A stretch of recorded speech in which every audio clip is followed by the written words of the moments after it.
할렐루야. 오늘도 참으로 좋은 날입니다. 하나님을 묵상하고 또 하루를 시작하는 멋진 하루가 되시기를 축복합니다. 사도신경으로 신앙 고백하시며 금요일 아침 예배를 시작합니다. 나는 전능하신 아버지 하나님 천지의 창조주를 믿습니다. 나는 그의 유일하신 아들 우리 주 예수 그리스도를 믿습니다. 그는 성령으로 잉태되어 동정녀 마리아에게서 나시고 본디오 빌라도에게 고난을 받아 십자가에 못 박혀 죽으시고 장사된 지 사흘 만에 죽은 자 가운데서 다시 살아나셨으며 하늘에 오르시어 전능하신 아버지 하나님 우편에 앉아 계시다가 거기로부터 살아있는 자와 죽은 자를 심판하러 오십니다. 나는 성령을 믿으며 거룩한 공교회와 성도의 교제와 죄를 용서받는 것과 몸의 부활과 영생을 믿습니다. 아멘. 오늘 우리에게 주시는 말씀이 있습니다. 구약성경 열왕기상 18장 20절에서 24절 말씀입니다. 구약성경 547면에 있습니다. 성경 본문은 유튜브를 시청하시는 분은 화살표를 밑으로 누르면 본문의 말씀을 올려놨습니다. 그걸 같이 보시고 함께 봉독하고 은혜를 누릴 수 있길 바랍니다.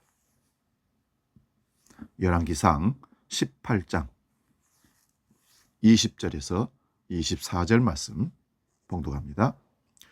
아합이 이에 이스라엘의 모든 자손에게로 사람을 보내 선지자들을 갈멜산으로 모으니라.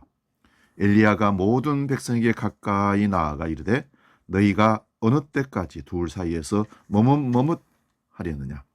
여호와가 만일 하나님이면 그를 따르고 바알이 만일 하나님이면 그를 따를지니라 하니 백성이 말 한마디도 대답하지 아니하는지라. 엘리야가 백성에게 이르되 여호와의 선지자는 나만 홀로 남았으나 바알이 선지자는 450명이로다. 그런즉 송아지 둘을 우리에게 가져오게 하고 그들을 송아지 한 마리를 택하여 각을 떠서 나무 위에 놓고 불은 붙이지 말며 나도 송아지 한 마리를 잡아 나무 위에 놓고 불은 붙이지 않고 너희는 너희의 신의 이름을 부르라. 나는 여호와의 이름을 부르리니 이에 불로 응답하는 신 그가 하나님이니라. 백성이 다 대답하되 그 말이 옳도다 하니라. 아멘. 기도하고 말씀 상고합니다. 하나님 아버지, 오늘도 우리에게 말씀을 주십니다. 우리에게 필요한 가장 중요한 이 말씀을 깊이 새기게 하시고 깨닫게 하시고 삶으로 적용되는 창조 능력의 말씀으로 나타나게 해 주옵소서. 아버지, 추위가 기승을 부리면서 힘들어지는 이때에 봄이 더 가까움을 깨닫는 지혜로움이 있게 하시고 이 추위와 코로나 위기 가운데 하나님이 주신 말씀과 능력과 지혜와 힘으로 능히 이기고 하나님을 바라보며 조금도 부족하지 않도록 코로나 이전에 주님을 사랑하는 그 마음 이상으로 더 뜨겁게 기도하며 예배하며 말씀 중심의 삶으로 나아갈 수 있도록 우리를 이끌어 주옵소서. 예수님의 이름으로 기도하옵나이다. 아멘. 오늘 봉독한 말씀으로 예배가 살아야 정말 사는 것이다, 이런 제목으로 말씀을 상고하기를 원합니다. 예배가 살아야 정말 사는 것이다. 우리의 신앙생활에 절대적으로 중요한 가치 하나가 있습니다. 제1로 꼽을 수 있는 겁니다. 그것은 바로 예배입니다. 예배가 무너지거나 소홀히 되면 결국 우리 인생이 무너진다라는 것입니다. 예배는 누가 하는 것입니까? 믿음이 있는 자만이 할 수 있는 가치입니다. 그래서 가장 가치 있는 행위라 해서 워십이라고 합니다. 오늘 말씀은 우리가 너무나 잘 아는 갈멜산의 엘리야 선지자와 바알과 아세라 선지자 850명대 일의 영적인 싸움입니다. 아니, 진정한 싸움입니다. 죽고 사는 문제가 걸려 있는 것입니다. 갈멜산의 싸움이 있기 전 이스라엘 백성들에게는 3년 동안 지독한 가뭄이 계속되고 있는 중이었습니다. 가뭄의 원인은 이스라엘 왕 아합의 범죄 때문이라고 성경은 기록하고 있습니다. 열왕기상 16장 29절부터 33절까지를 보면 아합 왕의 범죄에 대해서 쭉 말씀하고 있습니다. 아합의 악을 행함이 그 이전의 다른 왕들보다 더욱 심했다고 합니다. 그 이전의 왕들의 죄를 짓는 것이 오히려 가벼이 여길 정도로 아합이 잔인한 죄를 많이 지었다는 것입니다. 그리고 이세벨을 아내로 삼고 바알을 섬겨 예배하고 사마리아에 건축한 바알 신전 안에 바알을 위하여 제단을 쌓으며 이렇게 기록하고 있습니다. 우상 숭배의 극치를 달리는 것을 보여주는 기록입니다. 즉 이스라엘의 대표자인 왕이 아합이 하나님을 섬기고 예배하는 것을 버리고 이방 거짓 신인 바알을 섬겨서 예배하는 일에 열심을 내었다는 것입니다. 그 이후 하나님은 엘리야를 통해 이스라엘 땅에 수년 동안 비도 이슬도 내리지 않을 것이라고 하나님의 살아계심을 두고 선포하셨습니다. 그 선포는 결국 실제적으로 이루어져서 3년의 극심한 가뭄이 지난 후 갈멜산에서 바알과 아세라 선지자 850명과 하나님의 선지자 엘리야가 맞서 오늘 싸움을 벌이는 것입니다. 싸움이라기보다는 진정한 예배가 어떤 가치가 있는가를 보여주는 겁니다. 그런데 이 싸움에서 하나님은 칼과 창의 전쟁이 아닌 제단을 쌓고 불로 응답한 신이 참된 신임을 증명하는 싸움을 합니다. 모든 문제의 시작은 아합이 예배의 제단을 쌓지 못하고 다른 신을 부르며 다른 신전을 쌓았던 것에서 시작됩니다. 그럼 문제의 해결점은 하나님을 향한 예배의 제단을 바르게 쌓고 다시 하나님의 이름을 부르면 문제는 끝나는 겁니다. 가뭄도 끝나고 백성들의 고통도 끝나는 것입니다. 모든 백성이 보는 앞에서 예배의 제단에 불로 응답하시는 분이 누구인지, 그래서 참된 신이 누구인지, 예배가 무너진 이스라엘 백성들에게 하나님은 예배의 회복을 외치고 있는 것입니다. 백성들도 엘리야 선지자가 그 말을 했을 때 옳다고 여겼습니다. 하나님을 향한 제단을 쌓을 것을 외치고 있습니다. 그래서 하나님의 이름을 부를 것을 외치고 있는 겁니다. 우리의 인생에 문제가 있을 때 반드시 짚고 넘어가야 할 한 가지가 있습니다. 나는 나의 드리는 예배가 살아있는가라는 것입니다. 진정한 예배를, 진실한 예배를 드리고 있는가. 예배를 향한 느슨함을 경계해야 합니다. 타협하는 것을 배척해야 됩니다. 예배의 자리가 차갑게 식어감을 안타까워하면서 하나님을 사모하고 불러야 됩니다. 예배 가운데 하나님을 만나지 못함을 슬퍼해야 합니다. 수많은 예배 가운데서도 변화되지 않고 있는 나를 버려두지 마시고 하나님께로 십자가로 쳐서 계속해서 복종시키며 끌고 나가야 됩니다. 1994년으로 기억합니다. 너무도 충격적인 사건이 전국을 떠들썩하게 했던 일이 있었습니다. 바로 일명 박한상이라는 사건입니다. 박한상 사건. 당시 그 나이가 20대 청년이었던 박한상 군이 한약상을 하는 부모를 칼로 잔인하게 살해하고 그것을 은폐하기 위해서 자기 집에 석유를 뿌리고 불을 질렀던 사건입니다.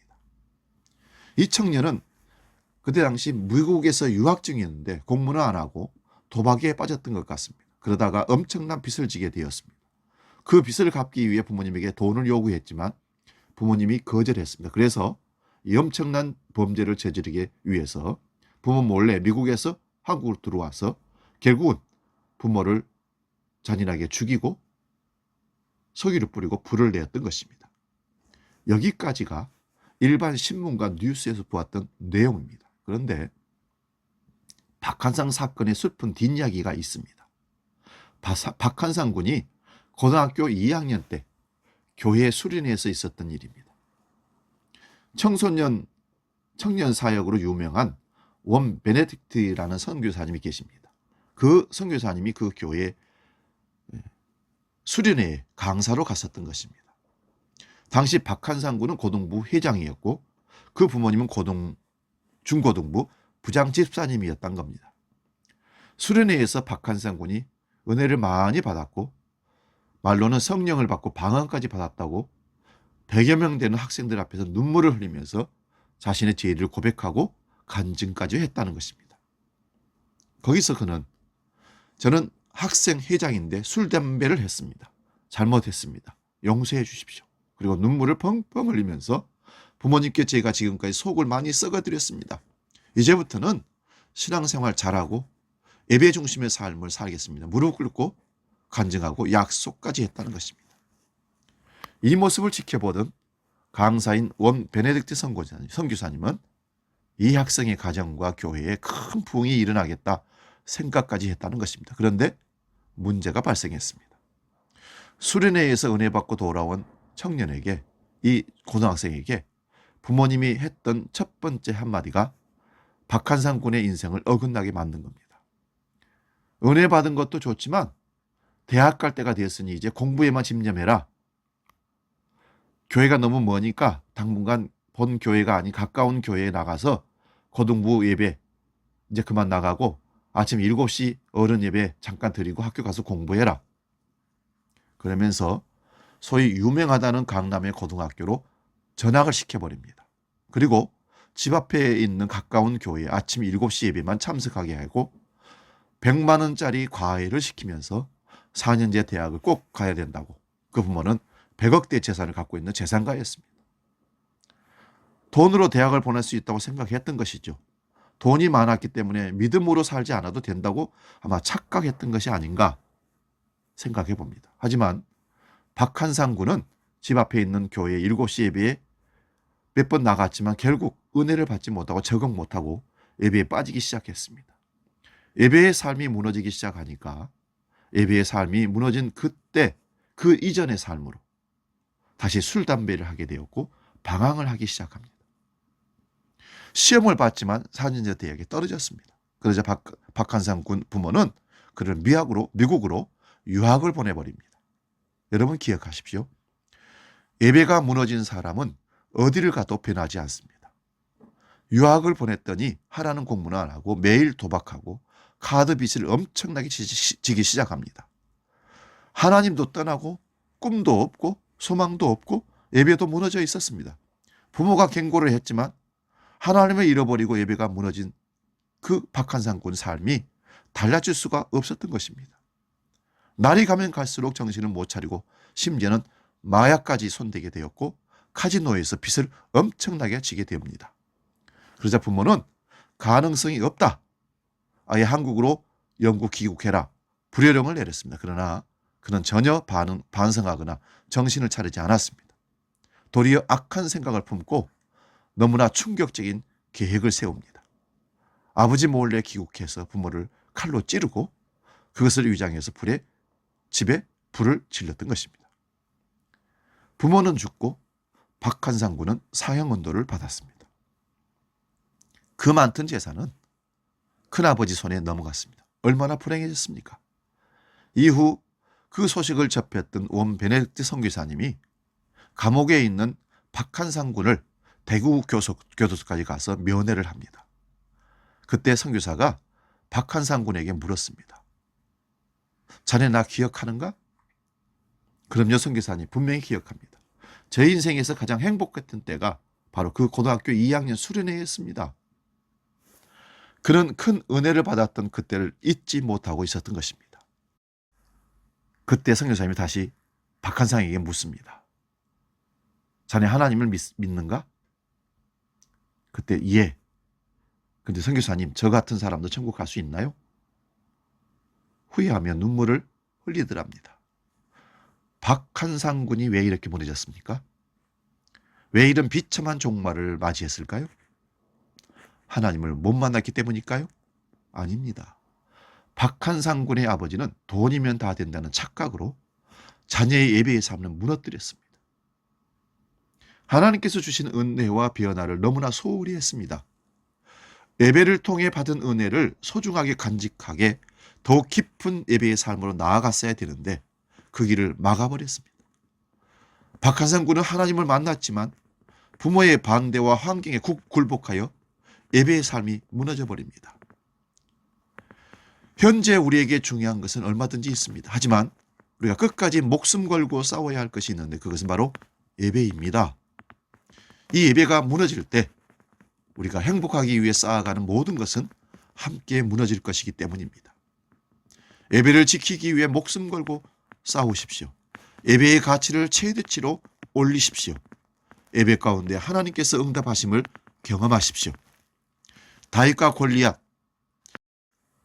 블레셋과 골리앗 앞에서 여호와의 이름이 조롱을 당하여도 한마디도 하지 못하는 이스라엘 군사들. 하지만 여호와의 이름을 부르는 다윗에게 하나님은 능력을 부어주십니다. 수많은 이스라엘 군사들이 있었지만 골리앗이라고 하는 문제거리 하나 때문에 제대로 기도 펴지 못하고 하나님의 이름이 조롱당하여도 아무도 나서지 않는 그때였습니다. 하지만 하나님의 이름을 늘 묵상하고 예배하고 그 이름을 사랑했으며 그 이름을 찬양하며 그 이름이 힘이 있었던 다윗, 그 이름의 능력을 알았던 다윗, 그래서 그 이름을 날마다 예배했던 한 사람 다윗을 통해서 전세가 한순간에 역전돼 버립니다. 오늘 갈멜산상의 엘리야 선지자와 850명의 이방 선지자들, 그들과의 대결, 골리앗과 블레셋 앞에서 하나님의 이름이 조롱당하고 골리앗 앞에 두렵고 떨림으로 겁먹고 앉아있는 이스라엘 백성 앞에서 당당히 서 있는 다윗, 엘리야 선지자와 다윗이 매칭이 됩니다. 오늘 우리는 그 예배하는 한 사람이기를 원합니다. 그 예배하는 한 사람이 난국을, 파국을, 시련을, 하나님의 이름을 다시 부르게 되고 다시 세우게 되는 것입니다. 그게 예배입니다. 예배를 회복합시다. 다윗과 같은 예배자가 됩시다. 중요한 순간 골리앗의 문제 앞에서 예배의 힘이 드러날 것입니다. 예배를 목숨 걸고 지켜 세우시기를 바랍니다. 어느 곳에서 예배를 하든 우리는 예배의 성공자가 되어야 할 것입니다. 아니, 진실한 예배를 드리는 자가 되어야 할 것입니다. 나는 예배자입니다. 이 찬양하고 기도하고 마치겠습니다.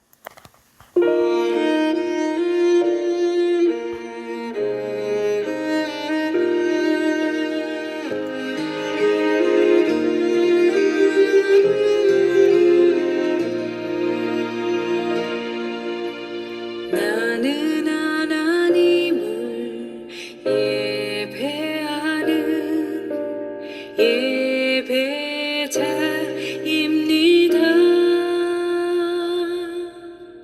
내가 서 있는 곳 어디서나 하나님을 예배합니다.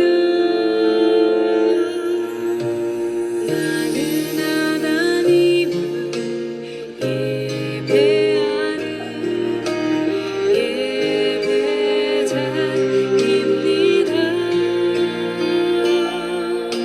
내가 서 있는 곳 어디서나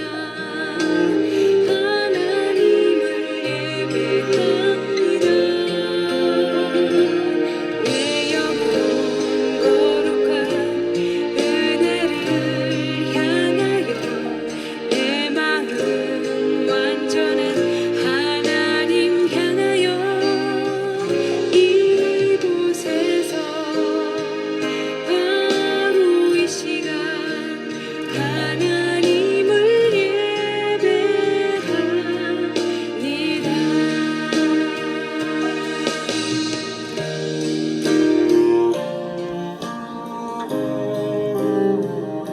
기도하겠습니다. 우리는 예배자입니다. 진실한 예배를 드리고 있는가? 하나님을 만나지 않고는 살 수 없다라는 사모함이 있는가? 사슴이 시냇물을 찾기에 갈 것 같이 하나님을 그리워하며 찾는 갈증이 있는가? 어느 곳에 있든지 어느 자리에 있든지 하나님을 예배하는 자가 하나님의 능력을 입을 수 있고, 하나님을 예배하는 자가 하나님의 사람인 것입니다. 코로나 위기 가운데 무너져버린 예배의 삶을 다시 회복할 수 있기를 바랍니다. 가정에서 예배드려도 진실한 예배를 드릴 수 있어야 됩니다. 회사에서, 직장에서 예배를 드려도 진실한 예배를 집중하여 드릴 수 있어야 됩니다. 현장 예배, 교회에서 드리는 예배가 아닐지라도 예배를 소홀히 여겨서 대충 드리는 예배는 있어서는 안 됩니다.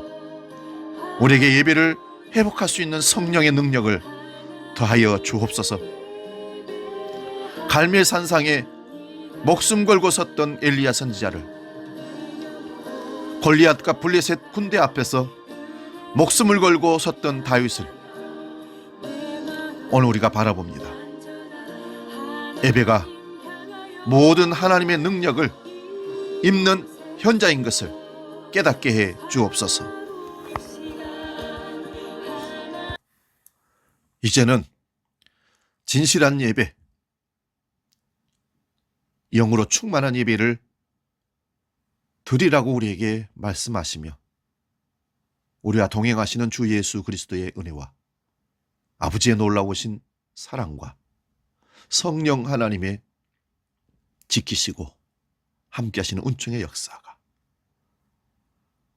예배를 회복하고 참된 예배자로, 가장 중요한 가치가 예배인 것을 깨닫고 어느 곳에 서든지 진실한 예배를 드리기를 원하는, 약속하는 아침 예배 우리 모든 믿음의 식구들 위해 영원히 함께 계시기를 간절히 축원하옵나이다.